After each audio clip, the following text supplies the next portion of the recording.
यासाठी आपण आपल्या मानसिकतेमध्ये बदल करणे हीच आजची काळाची गरज आहे. त्यासाठी बदल आपल्यापासून हवा, आपल्या घरापासून हवा. जखडलेल्या रीती परंपरेला मुक्त संचार हवा, घुसमटलेल्या वृत्तीला खुला संचार हवा. संसारात गुरफटलेल्या स्त्रीला मोकळ्या आभाळाच्या वाटा हव्या. प्रत्येक स्त्रीच्या आयुष्याचा खडतर वाटा पार करून आज इथे प्रधानमंत्री युवा कौशल्य विकास योजनेमार्फत क्लास केल्या प्रत्येक स्त्रीला आपले मनोगत व्यक्त करण्याची इच्छा आहे. मी सर्वप्रथम वैशाली उगले ताईंना विनंती करते की त्यांनी आपले मनोगत व्यक्त करावे.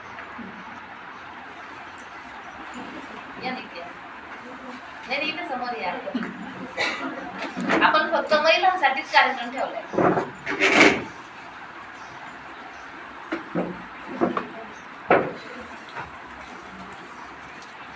मी वैशाली प्रदीप उगले, मी राहतेमध्येच राहते.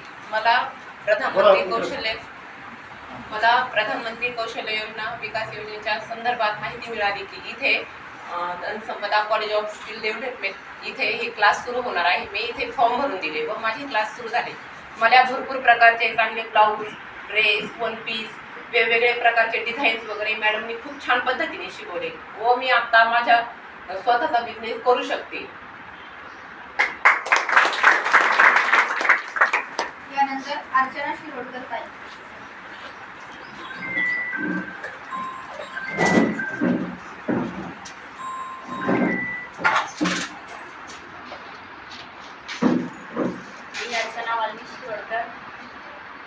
प्रधानमंत्री योजनेत इथं आलो मी क्लास शिकण्यासाठी. सहज असं म्हणजे माहिती मिळाली की मैत्रिणींनी सांगितलं इथं क्लास चालू होणार संपदाच्या योजनेमध्ये की काहीतरी शिकण्यासारखं आहे.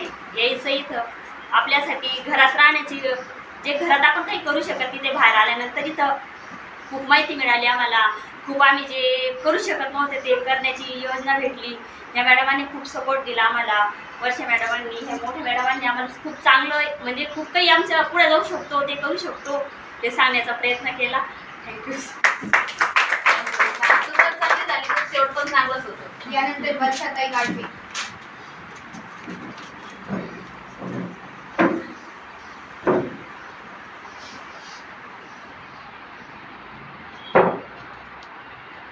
माझं नाव वर्षा गणेश गाडवे. मी राजनगाव येथे रहिवासी आहे. मी जनसंबंधा कॉलेजमध्ये 1 वर्षापूर्वी नाव दिलेलं होतं. त्यानंतर मॅडमनी फोन केला का इथं क्लास सुरू होणार आहे. त्याच्यानंतर मी इथं जॉईन झाले, क्लास केला. मला दुसरीकडे पण भरपूर चान्सेस होते पण माझी लहान मुलगी 2-2.5 वर्षाची मुलगी होती. ती बघून मॅडमनी सांगितलं की तुम्ही तुमचं बाळपण आणू शकता आणि क्लास पण करू शकता. शक्यतो काय होतं का आपण मुलांमुळे बाहेर पडण्याला थोडंसं घाबरतो आणि ह्या संस्थेचे मॅडम आणि शिकवणाऱ्या दोन्ही पण मॅडमचं असं हे का ते फक्त पैशासाठी नाही तर दुसरे पण पुढे गेले पाहिजे ह्या विचाराने ते त्यांची प्रत्येक गोष्ट सांगत असतात. मॅडमनी अशा पद्धतीने आम्हाला गायडन्स केलं की आम्ही भविष्यामध्ये कुठं पण गेलो ना तर त्यांचा सपोर्ट मी पाठीशी आहे ही गोष्ट मनात ठेवू. कधी बी आम्हाला गरज पडली तर मॅडम फोन करू. आता सांगून ठेवते.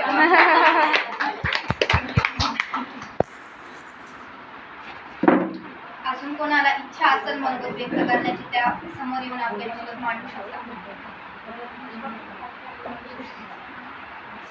सुषमा गाडेकर.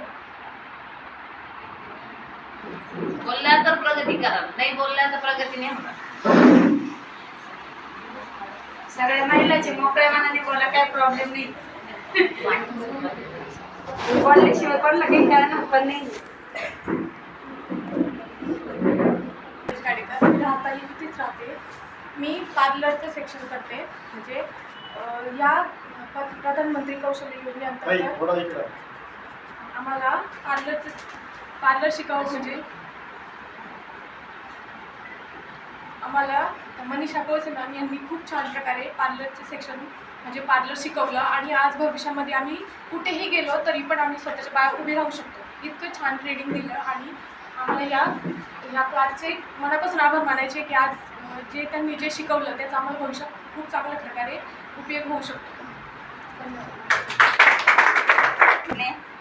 सर्वप्रथम मी प्रधानमंत्री कौशल्य विकास योजनेचे अभिनंदन करते की त्याला आज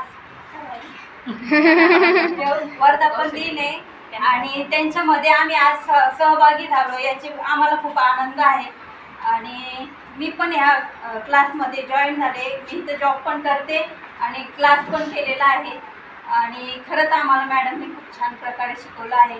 त्याचा आम्हाला खरंच आदर वाटतो. आणि एवढं बोलून माझं ठीक आहे, थँक्यू. सर्वांचे मनापासून धन्यवाद.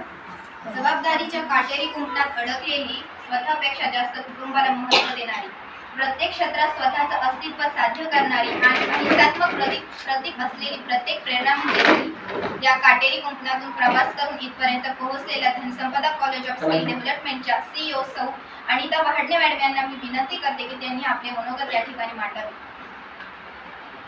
नमस्कार. वक्रतुंड महाकाय सूर्यकोटी समग्र निर्विघ्नं कुर्मे देव सर्व कार्येषु सर्वदा. सगळ्या माझ्या उद्योजिका मैत्रिणी आणि आजचं व्यासपीठ खऱ्या अर्थाने माझ्या आईचं स्थान म्हणून ज्या आवटीताई आहे त्यांचं एक खूप छान असं काम आहे. आणि त्यांच्याकडे बघून असं वाटतं की कुठल्याही प्रकारचं वयाचं लिमिट नसतं काम करताना किंवा काही स्किल हातात घेताना किंवा काही कुठल्या गोष्टी करायच्या असेल तर वय ही मर्यादा नसून कोणत्याही परिस्थितीत माणूस काम करू शकतं. अशा आजच्या कार्यक्रमाच्या अध्यक्ष आणि मला खरंच खास खूप छान प्रेरणा देणाऱ्या आपल्या कार्यक्रमाच्या अध्यक्षताई यांना मी विनम्र अभिवादन करते. आणि त्यांच्याच बरोबरीला आजच्या ज्या पाहुण्या आहेत आपल्या नलिनीताई मासाळ, त्यांच्या बाबतीत जर खऱ्या अर्थाने सांगायचं म्हटलं तर खूप काही असं माझं एक लक्ष असतं कोण काय करतं, कोण कशा पद्धतीने स्वतःचं जीवन चालवतं. म्हणजे माझं स्वतः मी ज्या पद्धतीतून गेले तसं मला स्त्रीला बघायची सुद्धा सवय लागली. परमेश्वराने ती दैवी शक्ती माझ्यात टाकली. आणि आजच्या कार्यक्रमाला ज्या आपल्याकडं पाहुण्या म्हणून आल्यात त्या नलिनी मासाळ, तर त्यांचं सुद्धा कौतुक असं आहे तर त्या एकटीच्या म्हणजे स्त्रीने जर ठरवलं अख्खं जग आपल्या विरोधात असू द्या, शेवटी आपलं गर्दनी जरी आपल्या विरोधात असेल आणि लेडीजनी जर ठरवलं की मला माझा प्रवास हा एकटीलाच करायचा आहे आणि माझा संसाराचा गाडा हा शेवटच्या ह्याच्यापर्यंत न्यायचा आहे, मग त्याच्यात स्वतःचीही प्रगती करायची आणि मुलांचीही प्रगती करायची, तर ते जर खरं शिकायचं असेल तर मासाळताईंकडनं शिकण्यासारखं आहे. पतीची फारशी साथ नसताना घरात शिक्षण जेमतेम असताना आणि घरातून असं काही खूप काही असं सपोर्ट किंवा घरातले माणसं शिकलेले नसताना सुद्धा स्वतःची मुलगी डॉक्टर केली, 3 मुलांचा संसार त्यांचा आणि त्यांचे मिस्टर सपोर्ट अजिबात नाही. त्या गोष्टीचं त्यांना वाईट वाटेल का सपोर्ट नाही म्हणून सांगते, पण काही हरकत नाही. परिस्थिती ही माणसाला समोर आलीच पाहिजे, कोण कशा पद्धतीने प्रगती करतं आणि जी प्रगती त्यांनी केली ही तुमच्यासाठी भविष्याची वाटचाल असणार आहे. का त्या स्त्री करू शकतात तर आपण का नाही करू शकत. तर तसं त्यांचा प्रवास जर आपण बघितला तर खूप कडतर. पहिला मुलीला त्यांनी डॉक्टर केलं, दुसऱ्या मुलीला इंजिनियर केलं, स्वतःच्या हिमतीवर शेतातलं काम करून सगळ्या गोष्टींचं नियोजन करून मिस्टरना सांभाळून सासू सासऱ्यांना सांभाळून आणि स्वतःही स्टेबल राहिल्या, आरोग्यही सांभाळलं, सगळ्या गोष्टी करून त्यांनी हा प्रवास सुरू केला. दोन्ही मुलींचे लग्न, एका मुलीचं लग्न केलं त्यांनी स्वतःच्या कष्टानेच आणि दुसऱ्या मुलीला इंजिनियर केलं. ती पहिली मुलगी डॉक्टर आहे, दुसरी मुलगी इंजिनियर आहे. आता राहिला मुलगा म्हटल्यानंतर आपल्याला माहिती मुलाच्या बाबतीत खूप काही स्वप्न बघायचे असतात. मुलीच्या बाबतीत ते सहज बघितले सहज पूर्ण होतात, पण मुलाच्या बाबतीत होतात का? नाही होत. पण मग त्यांनी मुलाला शिक्षण दिलं पण मुलाला जॉब नाही, मग काय केलं? स्वतःही पुढाकार घेऊन त्यांनी कुठलं प्रोडक्ट चालू केलं? हे स्वानंद लोणचे. गुळाचं प्रेमिक्स बनवायला चालू केलेलं. आता बघा, बघून वाटतं का शिक्षण फारसं नाहीये, पण बघा त्यांनी लोणचे आणि गुळाचं प्रेमिक्स त्यांनी सुरू केलं. बघा कौशल्य, मुलींना ते शिकवलं पण मुलगा तर घरी आहे. मुलाला काय करायचं? स्वतः पुढाकार घेऊन मुलाला आपले व्यवसाय चालू करून दिला. खूप छान असं शेड उभं केलं. त्या शेडमधून घरी स्वतः इकडून कैऱ्या जमा करता पाण्याच्या कडाला राहिलाय. त्यांना वाईट वाटलं तर वाटतं काय हरकत नाही, पण कौशल्य बघा. आज आपलं कौशल्य त्याने माणसात काय कौशल्य असू शकतं आणि स्त्री काय करू शकते हा आपण एक जिवंत अनुभव आपल्या पुढे आहे. तर त्यांनी काय केलं, पाठाच्या कड्यात सगळे आंब्याची झाड आहेत बरोबर, तिने विकत घ्यायची कधी नाही घ्यायची, तिथून कैऱ्या आणल्या, त्याच्यावर प्रयोग केले वेगवेगळे मसाले त्याच्यावर तयार केले. नंतर लोणचं त्यांनी थोडं थोडं सुरुवात केली, 1 किलो 2 किलो 3 किलो केल्यानंतर त्याच्यावरती प्रयोग करत करत त्यांचे शेवटचे प्रयोग सक्सेस झाले आणि सक्सेस झाल्यानंतर आज त्यांचं मार्केटमध्ये स्वानंद नावाचं लोणचं खूप छान प्रकारे विकलं जातं. त्यांचा मुलगा त्या प्रोडक्टचं मार्केटिंग करतात. बघा बरं, टाकाऊपासून टिकाऊ जर विचार नसता केला तर काय झालं असतं? त्या कैऱ्या चढून गेल्या असत्या. म्हणजे आपल्याकडे जे नाही आहे त्या गोष्टीचा आपण काय करतो? विचार करतो, पण जे आपल्या अवतीभोवती त्याचा उपयोग करून आपला उदरनिर्वाह कसा करता येईल हे त्यांचं आपल्या समोर जिवंत उदाहरण आहे. त्याच्यानंतर आपण ज्या ताईंचा शिंदे ताईंचा सत्कार केला, मला इथं कंप्लीट आता 17 महिने कंप्लीट झाली. तसं मी बरोबर बघते या ताईंना, त्यांना 3 मुलं आहेत, 2 मुली 1 मुलगा, बरोबर ना. तर बघा एक धावपळ असते प्रत्येकाच्या कामाची. आता त्यांना पण जीव आहे, त्यांना पण हाऊस आहे ना, का आपण पण एखाद्याच्या कार्यक्रमाला गेलं पाहिजे, एखाद्या मैत्रिणीमध्ये सहभागी झालं पाहिजे, किंवा एखादी छान साडी घातली पाहिजे, किंवा एखाद्या पिक्चरला गेलं पाहिजे. तुम्ही किती पिक्चर बघितले आतापर्यंत? एक पण नाही बघितलं. याला काय म्हणता? मन मारणं म्हणतात. स्त्री ही मन मारण्याचंच प्रतीक आहे. प्रत्येक वेळेस आपण मन मारतो की नाही? खरं सांगायचं, मारतो की नाही? कुठं कुठं मारतो, रडू नका. म्हणजे काय असतं माहितीये का, मन मारतो कसं, सकाळी त्या 6 पासून कामाला असतात. किती वाजता उठावं लागत असेल त्यांना? किती वाजता उठावं लागत सांगा? 5:30ला त्या उठतात. उठल्यानंतर घरातला स्वयंपाक वगैरे आटपून त्यांच्या मुलीला सोबत घेऊन, कौतुकास्पद आहे त्यांचं काम. प्रत्येकाच्या घरात तुम्ही एकदा जर घरी भांडे घासले, त्यांच्या कामाचा लाज वाटण्यासारखा कुठलाच प्रकार नाही. मला गर्व आहे त्यांच्याकडे बघून. मी जाता येते नेहमी असते, मला खूप कौतुक वाटतं त्यांना बघून. आणि मी जेव्हा त्यांना बघते ना तेव्हा मला खूप ऊर्जा येते कामात. का? अरे त्या करू शकता, मग मी का नाही करू शकत? त्या तर लेडीज आहे, मी पण लेडीज आहे ना. मग त्या घरोघरी प्रत्येक ठिकाणी दिवसभराचं काम करतात, त्या 10 ते 15,000 रुपये महिना कमवतात. आपण सकाळी एक वेळेस भांडे घासले तर काय करतो? चिडचिड करतो ना. ते दिवसभर किती काम करतात, घरचं काम करून, सगळ्यांकडचे काम करून, जाताना परत डोक्यावर गवताचं ओझं असतं. मी बघितलंय, जाता जाता ते काय करतं माहितीये का, शेळीला गाईला गवत घेऊन जातात. पण कधीही तोंडावर थकलेला थकवा कधीच दिसत नाही का खूप दिवसभराचं काम करून त्या थकल्या आणि त्या निराश चेहऱ्याने चालल्या. मी कधीच बघितलं नाही त्यांना. आणि माझं ऑब्झर्वेशन आहे 17 महिन्याचं, मला खूप कौतुक वाटतं त्यांच्याकडे बघून. पण कधी पण हसा त्यांच्याशी, त्यांचं स्माईल हे खूप आनंदाचंच असेल. तर अशा स्त्रियांचं आपण कौतुक केलं पाहिजे, त्यांच्यासाठी खरंच टाळ्या वाजवा. आणि घरातून सपोर्ट त्यांनी कधी त्यांना त्यांच्या मिस्टरांसोबत पण नाही बघितलं, ते एकट्याच त्यांच्या मुलीला घेऊन. आणि एवढं पण करून मुलांवर संस्कार पण खूप छान आहे. त्यांची मुलगी बऱ्याच वेळेस बघते, कधी बिना ओढणीची मला ती मुलगी दिसली नाही. मग हे काय झाले? आईचे संस्कार झाले ना. तुमच्याकडे पण येत असतील ना त्या कामाला, येतात ना, काहींकडे आहेत त्या, पण दिसली का त्यांची मुलगी कधी बिना ओढणीची? नाही. मग ही स्त्रीची आबरू कशी जपायची हे त्यांच्याकडनं शिकायचं. त्या सुद्धा स्वतः रस्त्याने चालताना सुद्धा त्या एकदम व्यवस्थित. आपण काय म्हणतो, ही स्त्री अशी, ही स्त्री तशी, पण तसं नाही करायचं. तसं कधीच कोणाबद्दल आपण वाईट बोलायचं नाही. का नाही बोलायचं? प्रत्येक जणाची परिस्थिती वेगळी असते, प्रत्येकात वेगवेगळे सुप्त गुण आहे, प्रत्येकात कसं आहे वेगवेगळं कौशल्य असतं. मग आता मला एक सांगा, तुम्ही किती जणी आल्या क्लासला इथं आतापर्यंत? निकिता, किती तुझ्या क्लासमध्ये मुली? 20 मुली आहेत. प्रत्येकात वेगवेगळे गुण आहेत ना, हो बरोबर ना. मग आपण इथं बसलेल्या सगळ्या उद्योजिका आहे. कशा आहेत आपण? उद्योजिका. मग आता उद्योजिका जर म्हटलं तर इथं बसलेली प्रत्येक महिला उद्योजिका आहे. मग ती उद्योजिका काय हे तुम्ही तुमचं कधी आत्मचिंतन केलं का? केलं का मला सांगा. तुम्हाला एक गोष्ट माहिती का, म्हणजे माझ्या वडिलांनी मला लहानपणी तेवढंच एक वाक्य शिकवलेलं, मी तेच आत्मसात करून आतापर्यंत इथं आले. पाणी रे पाणी तेरा रंग कैसा, जिसमें मिला है उसके जैसा. कोण सांगेल याचा अर्थ मला? कोण सांगेल सांगा बरं? ऐकलंय कधी? आपण ज्या परिस्थितीमध्ये म्हणजे जातो त्याच्यासारखंच आपण त्याच्यामध्ये इन्व्हॉल्व झालं पाहिजे. इन्व्हॉल्व झालं काय पाहिजे. वाजवा त्याच्यासाठी? तिचं वय किती कमी आहे? किती कमी सांगा तिचं वय. तिला त्या गोष्टीचं ज्ञान आहे, म्हणजे तिचं भविष्य ती किती छान उद्योजिका होईल की नाही. आपण नुसतं चूल आणि मूल करण्यासाठी जन्माला नाही आलेलो. आपण आपला प्रपंच सगळ्यात पहिलं स्वतःला प्राधान्य द्यायचं. मला पुढे स्वार्थी म्हटलं तरी चालेल, काही हरकत नाही. त्याच्यानंतर आपल्या घरातल्या फॅमिलीला प्राधान्य द्यायचं. का द्यायचं? आपण सेफ तर आपल्या फॅमिलीला सेफ ठेवू शकतो, आणि जर आपली फॅमिली आपण सेफ ठेवली तर आपण जगाला सेफ ठेवू शकतो. बरोबर आहे की नाही? बघा कधी कधी समाज काय म्हणतो, घरातले उपाशी मरताय पण बाहेर काय करते, समाजसेवा करते म्हणतात. साहजिक या गोष्टी आपण काय करायचं, लक्ष केंद्रित केलं पाहिजे आणि याच्यातून आपण घडत चाललो पाहिजे. आणि आपल्या संस्थेचा जर लोगो असेल तर काय माहितीये का, स्वचित्र महिला उद्योजिका. त्याचा अर्थ काय? स्वतः निर्माण केलेल्या स्वतःच्या विचारातून संकल्पनेतून जे बाहेर येते ते काय झालं, स्वचित्र. आणि त्याच्यातून पैसे कमवण्याचं साधन तयार करते ती कोण झाली, स्वचित्र महिला उद्योजिका. आता आपलं हे सेंटर आपण उभं केलं, कौशल्य विकास संस्था. ही कौशल्य विकास संस्था अशीच नाही झाली. मी स्वतःही पण गेल्या 24 वर्षापासून शिवणकाम केलेलं. पण शिवणकाम करत असताना काय व्हायचं, मला खूप अडचणी यायच्या. एक तर फी भरायला पैसे नसायचे आणि वेळही नसायचा. आता शिवणकाम म्हणजे किती किचकट आहे ताई, आहे ना. किचकट म्हणजे शिकायचं असं 1 वर्ष जातो, आणि शिकता शिकता दुसऱ्याचं ब्लाऊज घेतलं ते चुकलं तर ती गावभर तमाशा मांडते आपला, तिला काय जवळचं ब्लाऊज येत नाही. मग तुम्हाला पहिल्या दिवशी मी काय सांगितलं, कोणाचंही सुरुवातीला ब्लाऊज घ्यायचं नाही. First impression last last impression, बरोबर ना.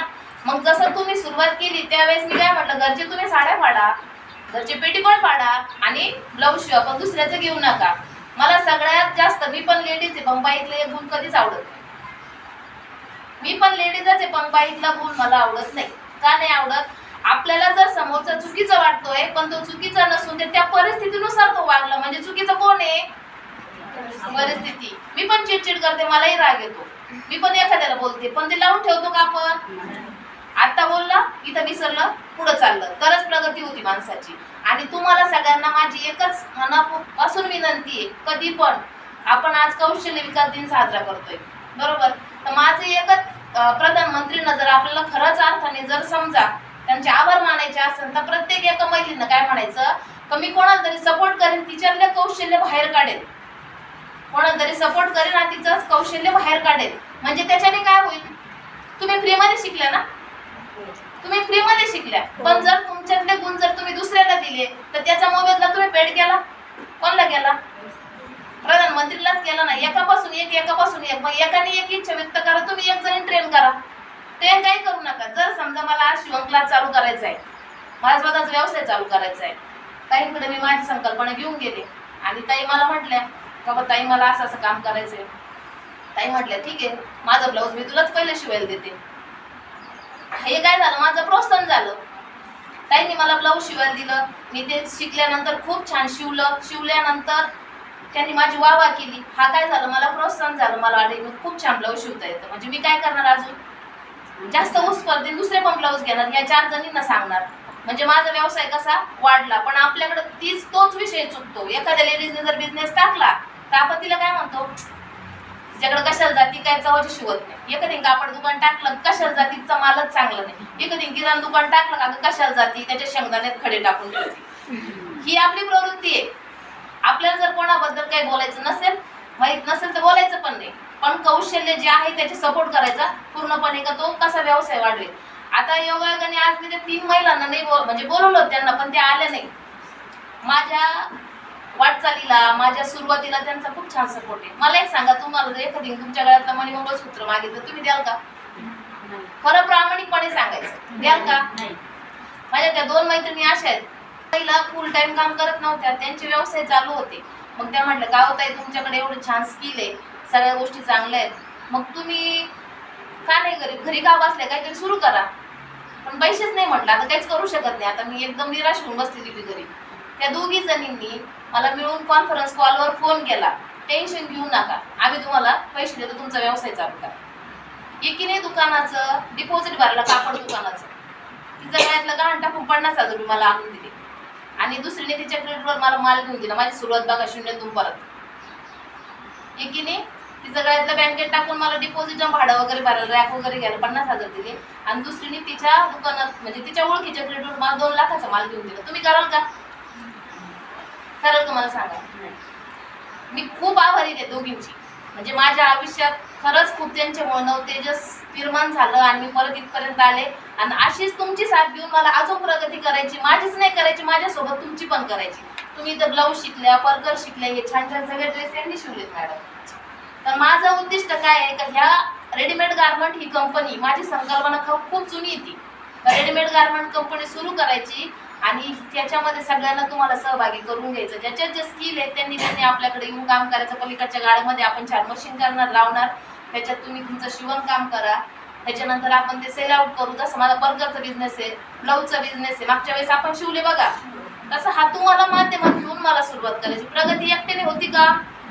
त्याला कसं लागतो सपोर्ट. आता तसं जर खरं बघितलं तर मला माझ्या ह्या सेंटर चालवायला माझ्या स्टाफचा खरंच खूप सपोर्ट आहे. जरी कधी पेमेंट वेळेत झालं नाही, 15 दिवस महिनाभर पण पेमेंट लेट होतं कधी, पण त्या बिचाऱ्या कधी म्हणणार नाही का आमच्या घरातले असे म्हटले तसे म्हटले, आपण ॲडजस्टमेंट करून त्यांचं पेमेंट करायचं. त्याच्यात कोसे मॅडम असतील, तुमच्या राऊत मॅडम असतील, मोनाली मॅडम असतील, आता प्रीती मॅडम तर नवीनच जॉईन झाल्या. संस्था चालवणं इतकं पण सोपं नाही आहे. महिन्याला 60,000 रुपये खर्च येतो आपल्याला इथं, पण सपोर्ट कोणाचा लागतो? स्टाफचा. आणि जर स्टाफच्या सपोर्टशिवाय मी पुढे जाऊ नाही शकत. मग त्या माझ्या हिरकणेच आहे, मला मदत करतात. घरचं सगळं वडताम करून माझा आरसा आहे, ते मी जरी नसेल तर ते काय करता येतं, माझं सगळं काम करतात. म्हणजे माझ्या आयुष्यात माझ्या ज्या काही सक्सेसमध्ये माझ्या जेवढं माझ्या घरच्यांचा वाटा आहे तेवढ्याच माझा स्टाफचा पण वाटा आहे. बरोबर. म्हणजे ह्या सगळ्या गोष्टी एक लक्षात ठेवायचं, एक सांगण्याचं माझं हेतू हेच का तुम्ही सुद्धा सगळ्यांना एकमेकीला मदत करून आपल्या एकमेकीला पुढे जायचे.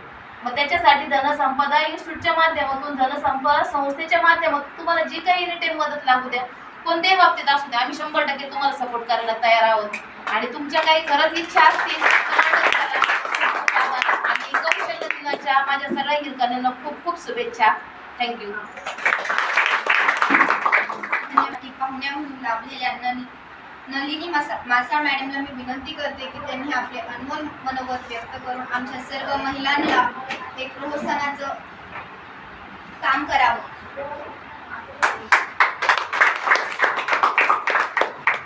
आता खरं सांगायचं म्हणजे ना, मी बोललेली पण नाही बरं का अजून.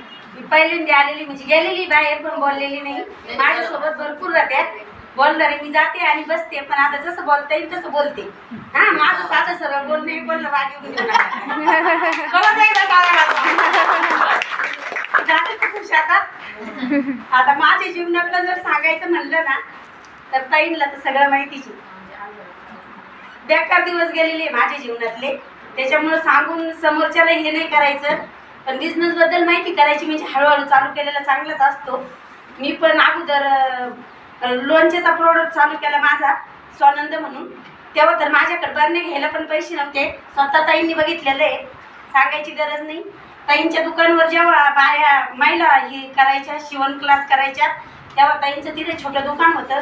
दुकानावर मी काही जात राहायचे आणि गेल्याच्या नंतर मग ताईंना सांगत राहायचे का हो ताई आहे का ऑर्डर तुमच्याकडे. महिला यायच्या ना, मग घ्यायचे ना एक एक बरणी.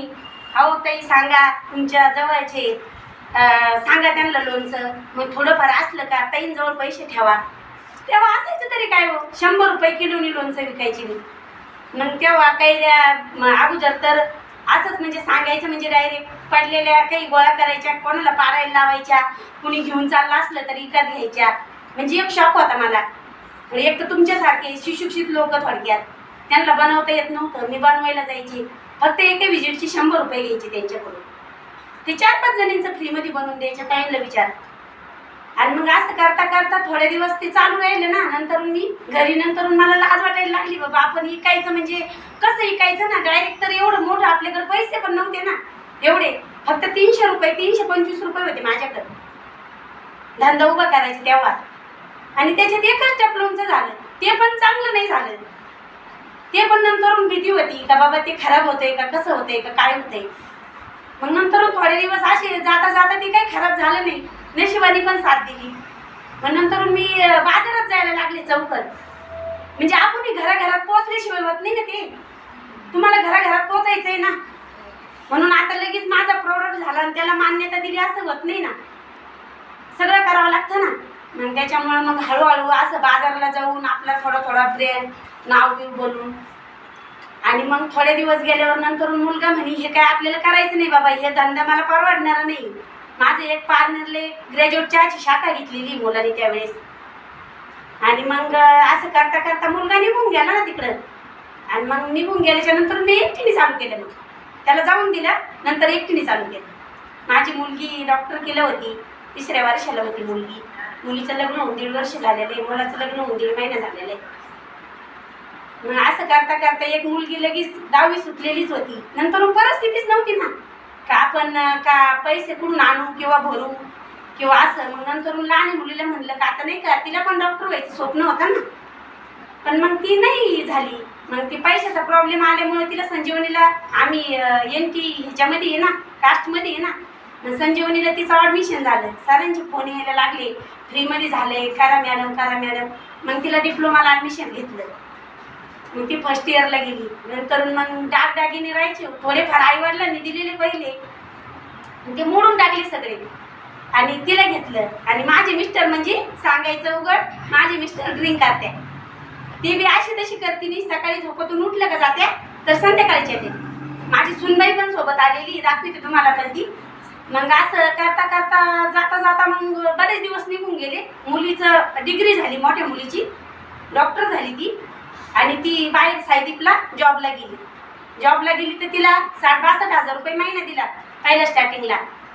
आणि नंतर लहान मुलीचं शिक्षण आलं होतं. मुलगा तिकडे चहाच्या दुकानावर चहा विकायचा एक कप. म्हणजे तुम्हाला घ्यायचं असं आली ऑर्डर तुमची आले बाबा पाहुणे थोडक्यात तिथं जाणार.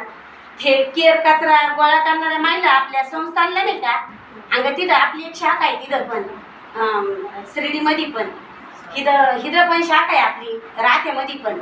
तर आहे ना मग ते चहा ऐकायला जायचा बाहेर. आणि मग चहा ऐकता म्हणजे कवर करणार आहे ना आपण काहीतरी पुढं जायचं तर नियोजन केलंच पाहिजे ना. मुलाचं पण B.Com झालेलं होतं.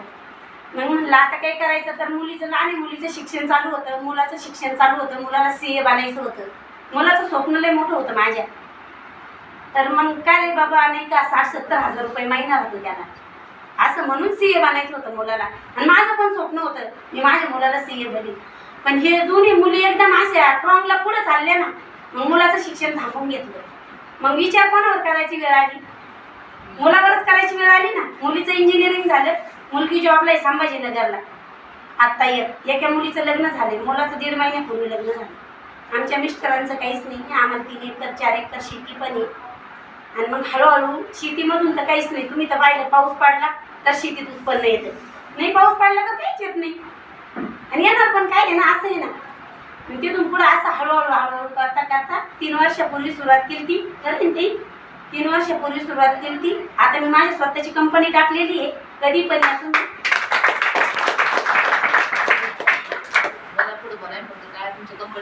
आणि मग मी स्वतःची कंपनी टाकली माझी.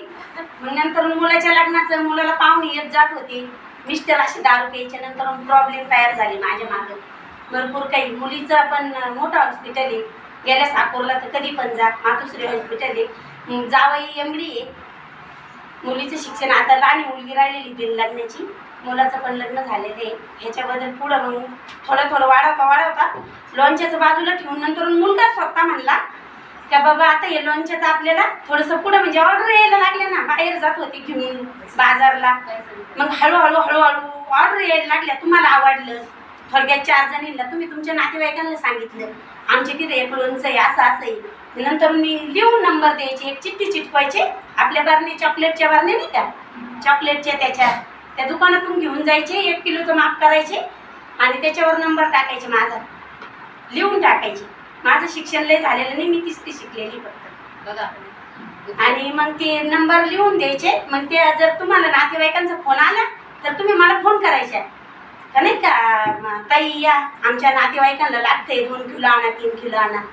नंतर मुलांनी डोक्यात घेतलं तर मी मागच्या वेळेसच 10 टनाचा स्टॉक केला होता. तसं माझं 10 टनाचा दरवर्षीची वर्षाला स्टॉक विकतो पण.